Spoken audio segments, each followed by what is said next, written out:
Olá, irmãos, a paz do Senhor Jesus Cristo. Quem vos fala aqui é o pastor Edson Ramos. E mais uma vez estaremos aqui falando um pouco da palavra de Deus em nossos comentários, reflexões, estudo bíblico referente à palavra do Senhor. Em meu vídeo, a promessa do arrebatamento é para nós e os nossos filhos. Eu falei aos irmãos que estaria fazendo a segunda parte desse vídeo e estaremos começando essa segunda parte hoje, agora. Mas antes de darmos início a mais um estudo bíblico da palavra de Deus, a promessa do arrebatamento é para nós e nossos filhos. Vamos orar ao Senhor Jesus Cristo, amém? Oremos. Senhor Jesus Cristo, estamos em Tua presença, te louvamos e te engrandecemos em nome de Jesus Cristo por esse dia. Fale conosco, Senhor, através da Tua palavra, nos dá na sabedoria e o conhecimento em nome de Jesus.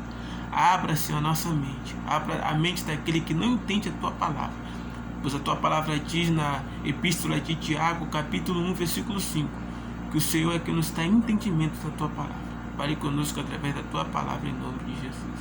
Amém. Para quem não nos acompanhou no primeiro vídeo, parte 1, desse tema extraordinário, a promessa de Deus para nós é a promessa do arrebatamento, que é para nós e nossos filhos. Eu fiz questão de dar esse tema um pouco grande, um pouco longo, para nos levar à presença de Deus, para que os irmãos possam entender que o arrebatamento ele é real e é para nós e é para os nossos filhos. Então, ali no nosso primeiro vídeo, eu vou falar sobre 5 tópicos. No vídeo parte 1 eu falei sobre o que significa a palavra arrebatamento, falei sobre aonde na Bíblia pela primeira vez é citado essas palavras arrebatamento. Falei sobre os 3 tipos de linhas teológicas que defendem a teoria do arrebatamento. Falei para quem foi feito a promessa do arrebatamento. E o 5º tópico, como Deus fez a promessa do arrebatamento para o antigo Israel. E hoje aqui nós vamos estar falando sobre a segunda parte desse tema, que é muito importante para nós. A Igreja de Cristo, ela precisa despertar para o arrebatamento da igreja. Nós precisamos despertar. Jesus Cristo está voltando. Então a minha intenção com a primeira parte dessa mensagem, com a segunda que estou fazendo agora e estarei fazendo a terceira, é para que a Igreja de Deus desperte, para que a Igreja de Cristo desperte para o arrebatamento, que é para nós e nossos filhos, é para a nossa geração. Nós somos a geração do arrebatamento. Então temos que voltar a pregar sobre o arrebatamento da igreja do nosso Senhor e Salvador Jesus Cristo, porque muitas das vezes não é mais pregado e não é mais ministrado. Maranata, ora vem Senhor Jesus Cristo. A segunda parte da nossa mensagem, a promessa do arrebatamento é para nós e nossos filhos. Nós vamos estar dando a continuação do nosso último tópico, que foi o tópico 5. E nós estaremos dando a continuação, que aqui será o tópico 1, né? A continuação da promessa do arrebatamento feito a Israel. E aqui nessa segunda parte nós também estaremos falando a promessa do arrebatamento para nós e nossos filhos. Depois de Israel, a promessa do arrebatamento passa a ser para o novo povo, a igreja do Senhor. A promessa do arrebatamento para nós e para nossos filhos, os gentios passam a ser o novo Israel de Deus. Essa promessa ela é para nós. A promessa do arrebatamento ela é para nós. No nosso quarto tópico nós vamos estar falando: a igreja é um organismo da salvação. como uma promessa de arrebatamento, como um propósito de salvação. A igreja é o organismo da salvação. E nós estaremos falando no nosso quinto tópico dessa segunda parte, somos peregrinos em terra estranha. A promessa do arrebatamento é comparada à peregrinação de Israel pelo deserto. E estaremos falando sobre isso, para que o Senhor seja glorificado em nossas vidas. Estaremos lendo a palavra do Senhor aqui em um texto que nos faz entender a promessa do Senhor sobre o seu povo.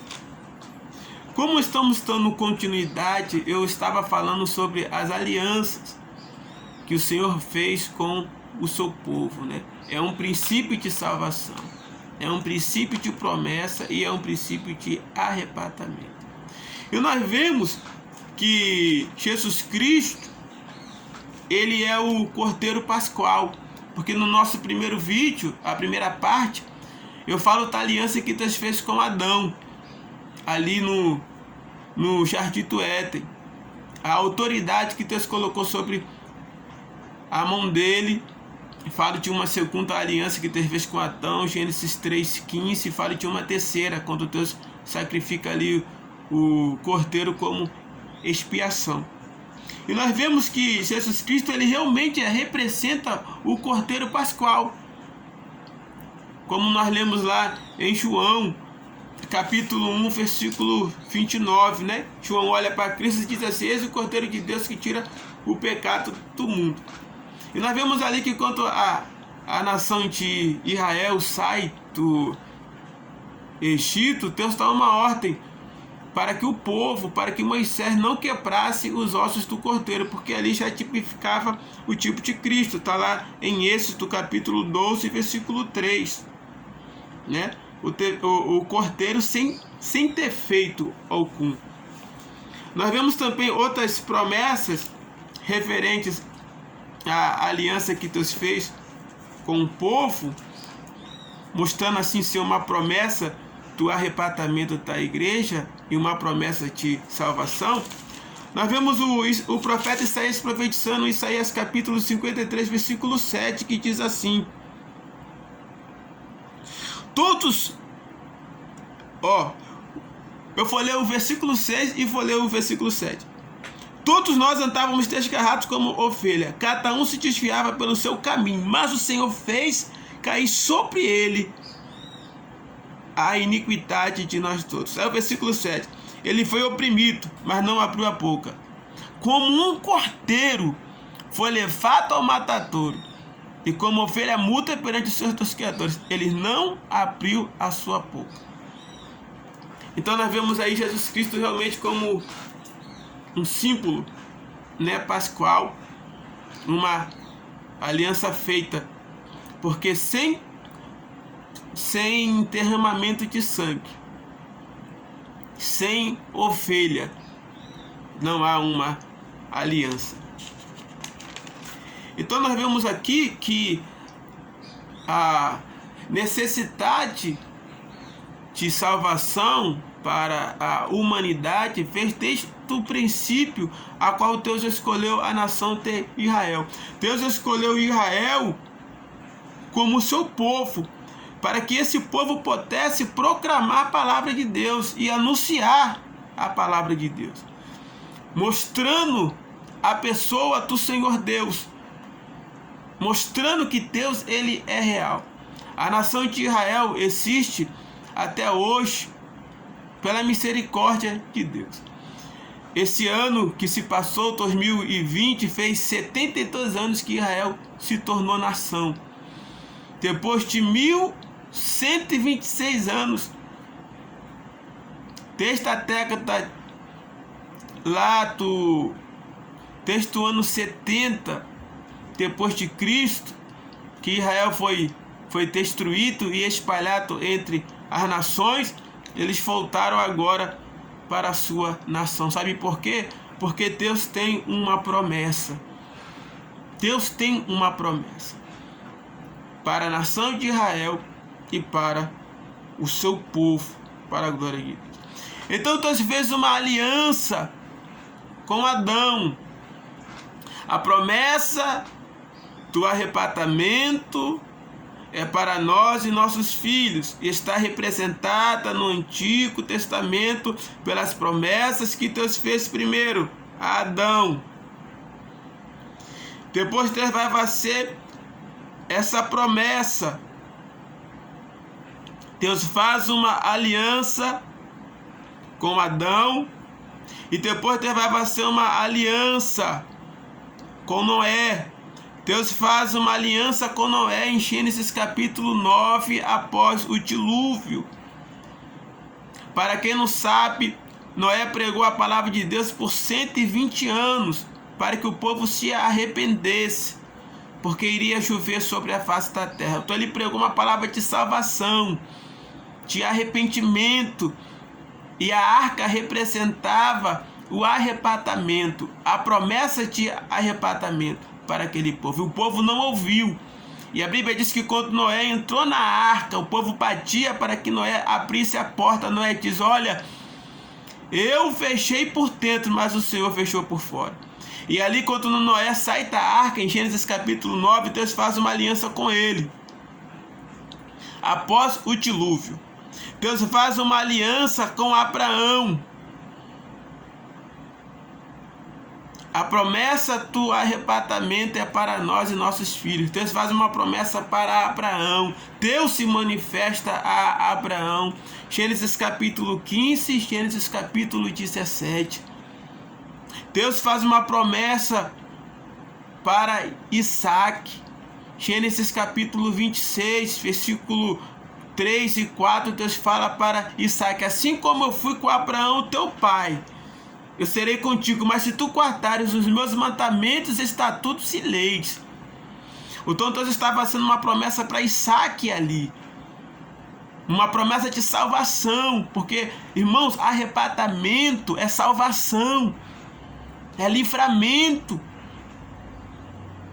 Deus está nos livrando. E nós temos que crer nessa promessa de que nós um dia iremos morar com o Senhor na glória. Então a promessa de arrebatamento foi feita a Noé, depois a Abraão, depois a Isaac, depois foi feita a Jacó. Lá em Gênesis capítulo 28, versículo 15, Deus fala para Jacó: por onde tu passares, eu passarei contigo, e tu voltarás a esse lugar. Então nós vemos ali Jacó peregrinando pela terra e Deus lhe fazendo uma promessa de salvação, de livramento, uma promessa de arrebatamento, que Deus seria com ele e que no fim dos seus dias Deus o levaria para si. E a promessa continua para José. José tem tanta certeza que Deus irá livrar o seu povo lá do Egito, que em Gênesis 50 ele diz assim: quando Deus vos tirar daqui, levai os meus ossos.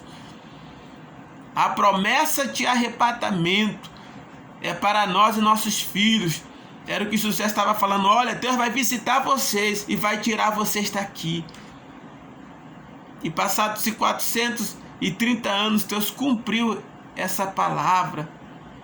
Esse tempo de peregrinação representava que Deus um dia ia tirar o povo daquele lugar. Então nós vemos também a promessa de Deus feita sobre o arrebatamento, sobre a salvação para a nação de Israel.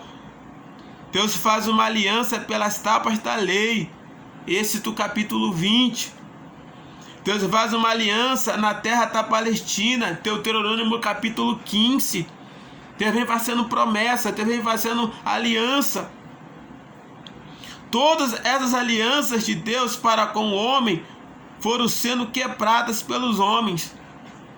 Mas Deus nunca deixou de fazer promessa ao seu povo.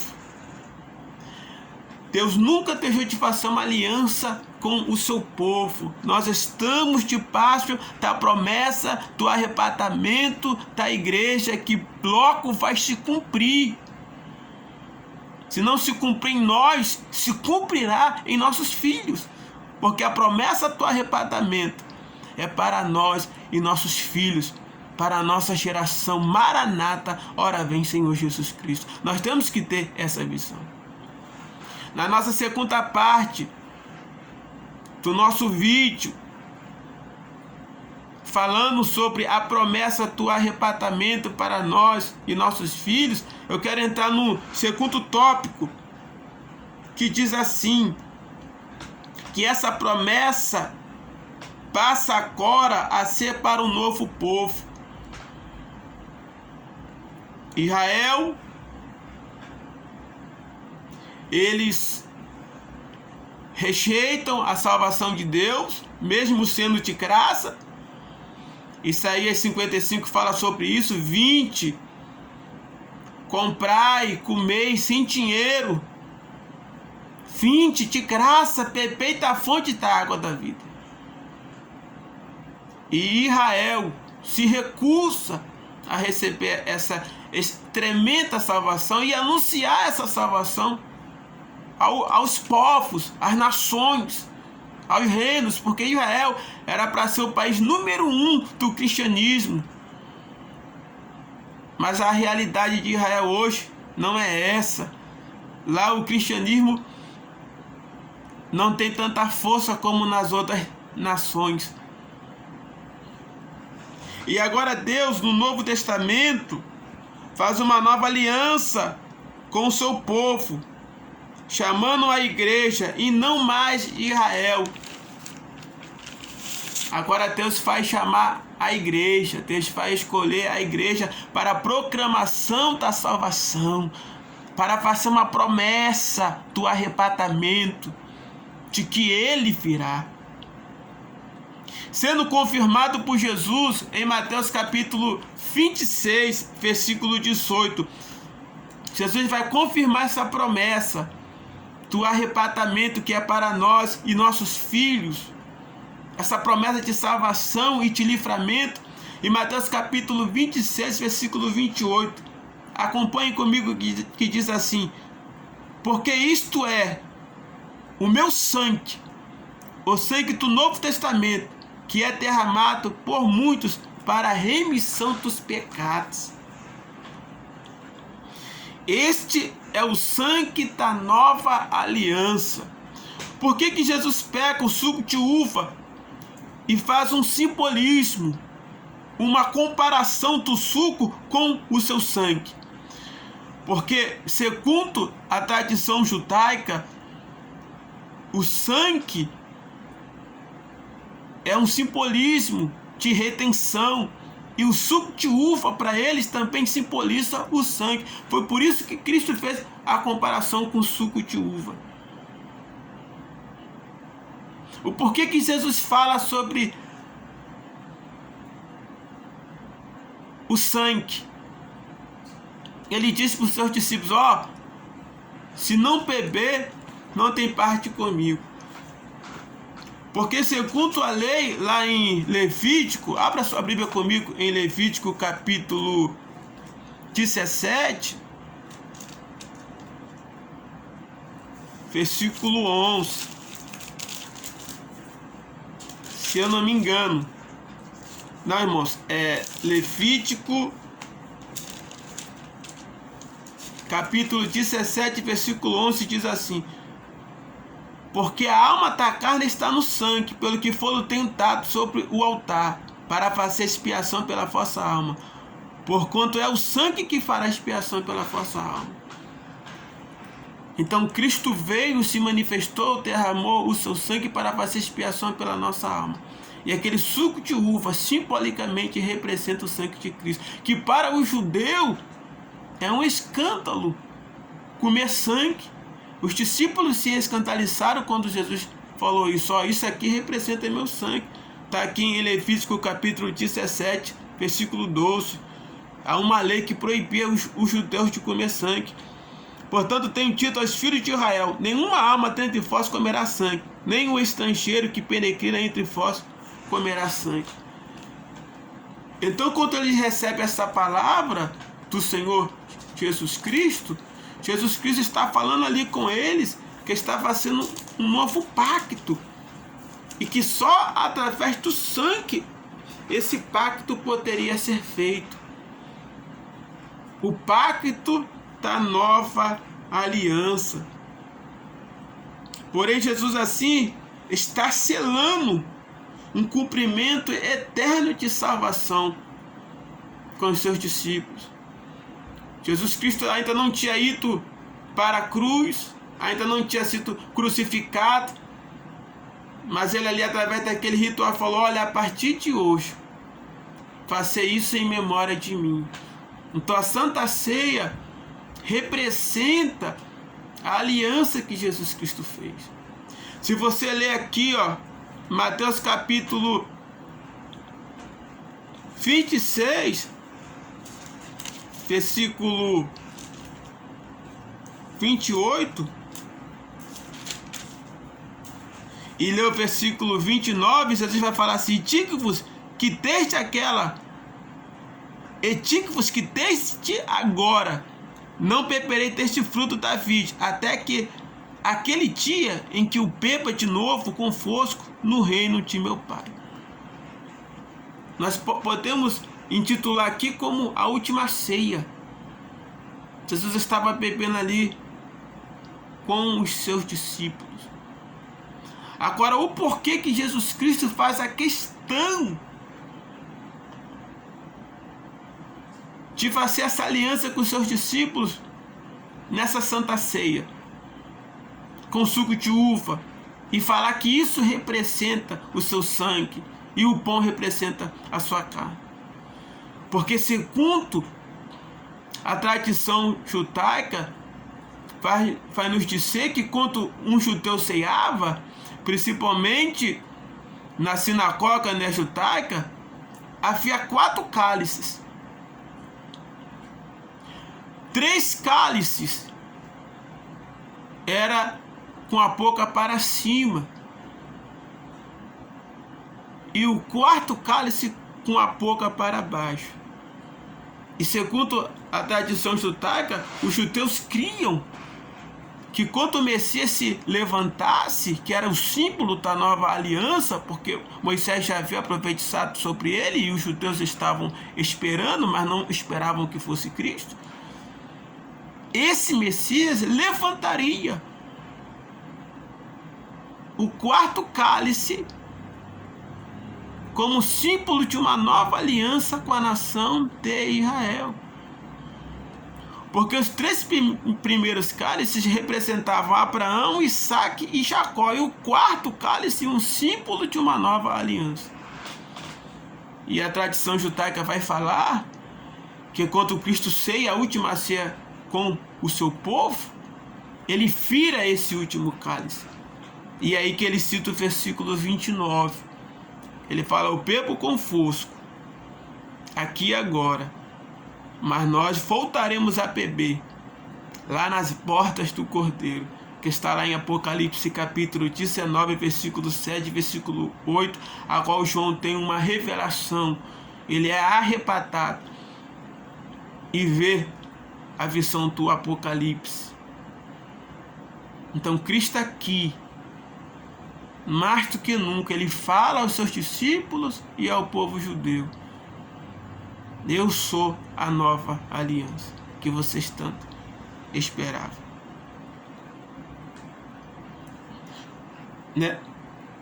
Então nós temos essa promessa, que nós possamos esperar essa promessa de um dia estarmos com Ele, que é o arrebatamento da igreja.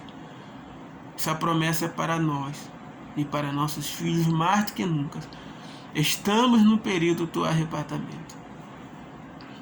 Para sermos noiva, temos que ter uma aliança. Jesus fez essa aliança conosco, aqui em Mateus capítulo 26, versículo 28 e 29.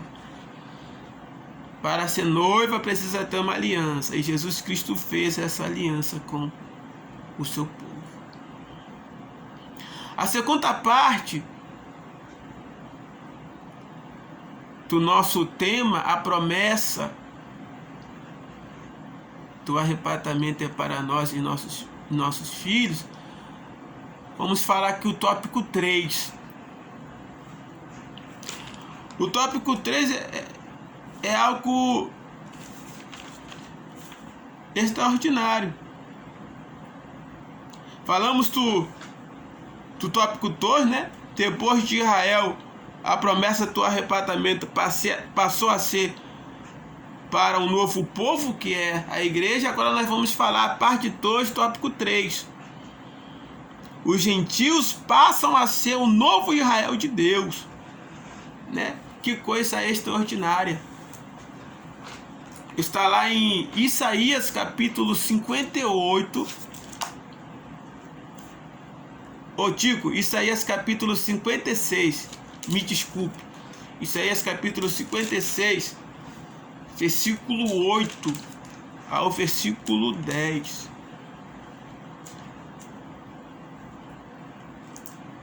Isaías capítulo 56, versículo 8 ao versículo 10.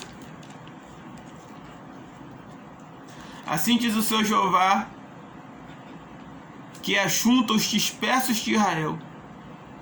Ainda ajuntarei outros aos que já se ajuntaram. Vós todos os animais do campo, todas as feras dos bosques, vinde comer. Todos os seus atalaias são cegos, nada sabem. Todos são cães mudos, não podem ladrar.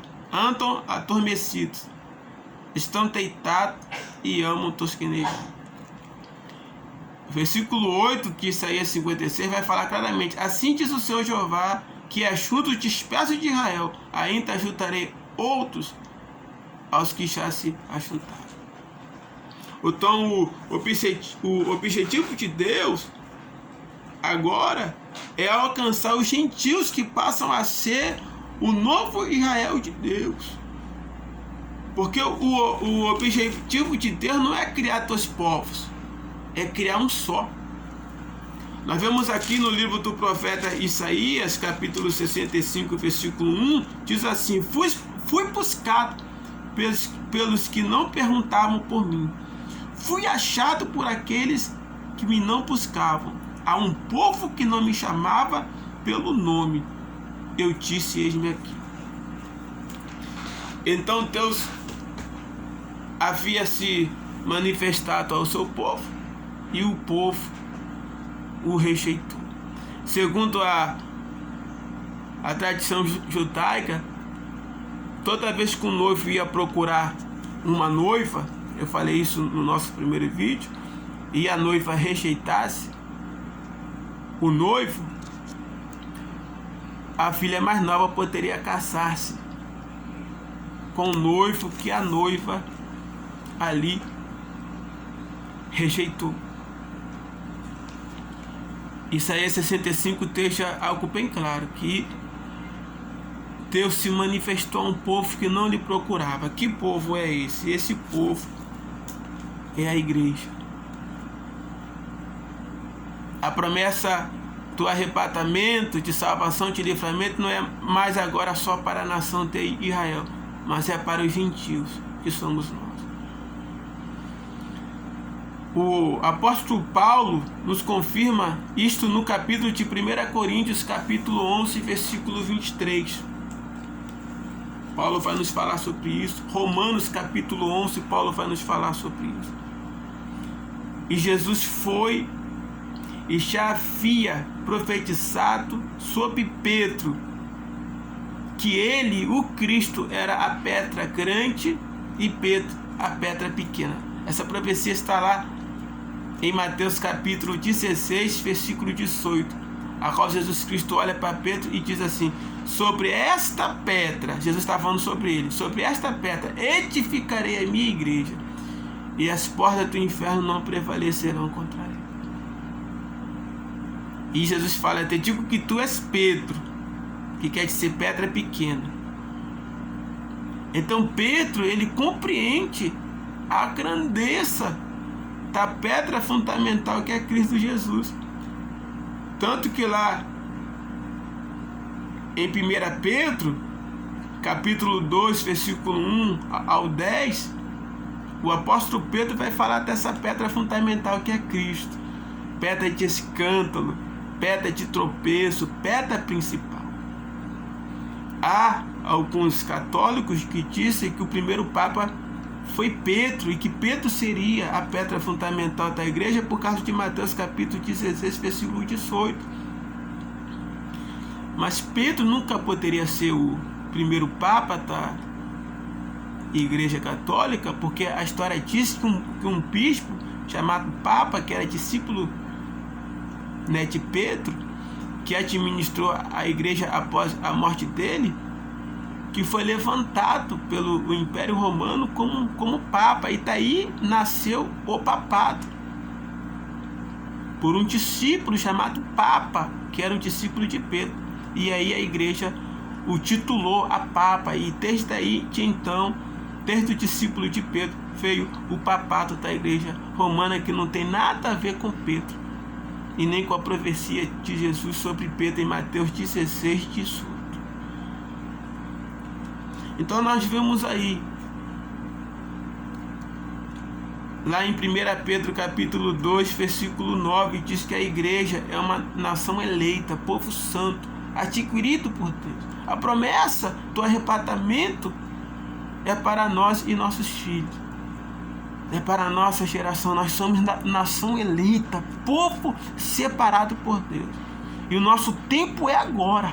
A igreja precisa despertar, porque o nosso tempo é agora. A promessa é para nós. Estamos mais perto da promessa do que Abraão, Isaac e Jacó, que creram, do que José, do que Davi. Nós estamos mais perto do arrebatamento do que podemos imaginar. Segunda parte, e tópico 4, a promessa do arrebatamento é para nós e para nossos filhos, nos mostra que a igreja é um organismo vivo de salvação.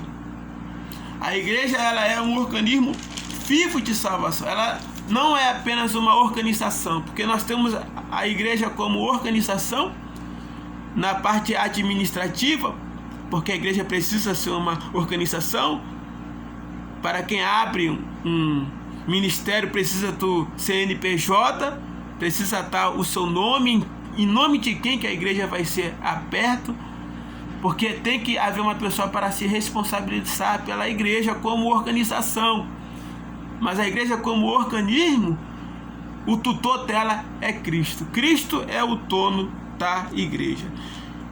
Jesus, ao reunir os seus 12 discípulos e ao chamar e dar uma ordem como seus apóstolos, Jesus manifestou a intenção de unir o corpo da igreja e as 12 tribos de Israel em um mesmo organismo que somos nós.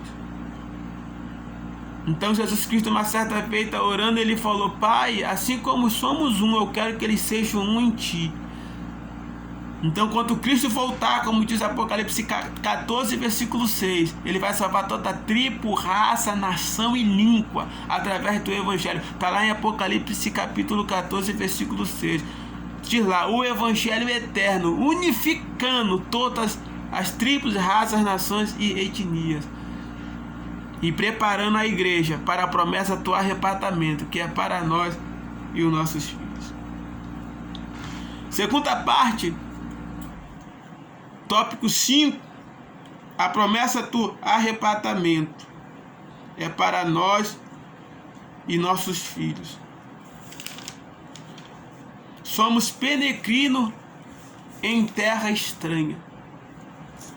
A peregrinação de Abraão, Isaac, Jacó, José e Israel saindo do Egito é um símbolo de Deus real, mostrando ao seu povo que o seu lugar não é aqui. Está lá em Hebreus capítulo 4, versículo 6. E Hebreus capítulo 4, versículo 1 ao 16, vai falar por mais de 3 vezes que o nosso lugar não é aqui. fala-nos de um repouso. Jesus Cristo vai ser apresentado em Hebreus capítulo 4, versículo 16, como sumo sacerdote. O que significa isso? Que ele é o sumo sacerdote segundo a ordem de Melquisedeque. Nós sabemos disso, está em Hebreus capítulo 5, versículo 6. Mas por que lá em Hebreus 4, 16 vai apresentar Jesus como sumo sacerdote? Porque esse título de sumo sacerdote é aquele título que Deus repreendia os pastores da nação de Israel. Lá em Ezequiel capítulo 34, Deus chama a atenção dos pastores. Então, quando Deus fala no Antigo Testamento sobre pastores, ele está falando sobre a liderança de Israel. Ele está chamando a atenção dos anciões, dos escribas, dos fariseus, de todos aqueles que faziam parte da liderança de Israel. Deus vai se referir a ele como pastores. Então, quando a Bíblia diz aqui que Jesus é o sumo sacerdote, está falando que ele é o excelente pastor. Ele é um excelente líder da igreja, para a glória do Senhor Jesus Cristo. Então Jesus é comparado aqui como sumo sacerdote, o pastor, que ele mesmo se apresenta em João capítulo 10. Ele diz ser o bom pastor. E ele diz: olha, as minhas ovelhas ouvem minha voz e me seguem. Maranata, ora vem Senhor Jesus Cristo. E aqui eu termino a nossa segunda parte do nosso vídeo. A promessa do arrebatamento é para nós e os nossos filhos. Estaremos fazendo a terceira parte do nosso vídeo daqui a algum tempo. E eu quero falar para os irmãos que ficará aqui embaixo o nosso link da nossa primeira mensagem. E que Deus em Cristo vos abençoe. E eu espero que os irmãos tenham entendido esse estudo bíblico. Em nome de Jesus. Amém.